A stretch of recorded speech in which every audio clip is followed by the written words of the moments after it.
Hello అండి అందరికీ. ఇవాళైతే నేను కందిపప్పు రసం అయితే చేసుకున్నానండి. కందిపప్పు చారు, రసానికి చాలా డిఫరెన్స్ ఉంటది. కందిపప్పు అంటే ఇది ఓన్లీ ఏసి పలచగా అయితే చేసేస్తూ ఉంటారు. అది కందిపప్పు చారు. కందిపప్పు రసం అంటే చింతపండు రసం లాగానే కాకపోతే కొంచెం కందిపప్పుని డ్రై రోస్ట్ చేసి అయితే ఇట్లా అయితే కందిపప్పు రసంలాగా అయితే పెట్టుకుంటాము. చాలా బాగుంటది. అండ్ ఇంగువ అనేది వీడియో స్కిప్ అయిందండి. మీరు వేసుకోండి. ఫ్లేవర్ చాలా బావుంటది. మిగతాదంతా సేమ్ ప్రాసెస్.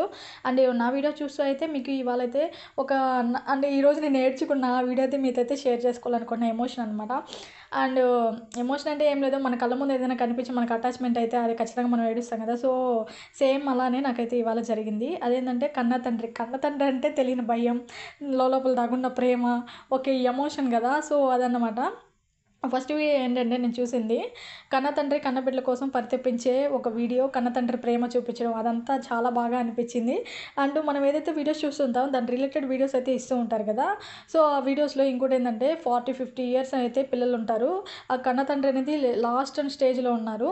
ఎంత డబ్బు పెట్టినా కూడా డాక్టర్లయితే చేతులెత్తేసారు. ఇంకా అందరూ బోర్న పడి ఏడుస్తూ ఉంటే ఆ కన్నబిడ్డల స్పర్శ అనేది తగిలి, ఆ కన్నబిడ్డల కన్నీరనేది కారి, ఆ కన్నతండ్రి ఇంక దేవుడు ప్రార్థనల వల్ల బతికాడండి. సో, అదొక మిరాకిల్ అసల.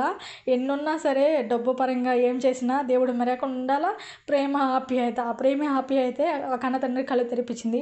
డాక్టర్లే చేతులెత్తేసారు. కన్నబిడ్డల స్పర్శ తగిలి, కన్నీటి ఆ బొట్టు పట్టం వల్ల అది కళ్ళ ముందు చూపిస్తుంటే అబ్బా! వావ్! అనిపించింది. నేను వీడియో అంటే దీంట్లో యాడ్ చేసున్ను చెప్పలేం కదా! ఎవరెక్కడి నుంచి అయితే వచ్చి కాపీరైట్‌లు ఇయన్నీ ఏస్తూ ఉంటారు. సో, అందుకోసం అయితే యాడ్ చేయలేకపోతున్నాం. బట్ లిటరల్లీ నిజంగా ఇది చూపిచ్చారనమాట. అది ఎక్కడ జరిగిందో ఏమో అయితే నాకైతే తెలీదు.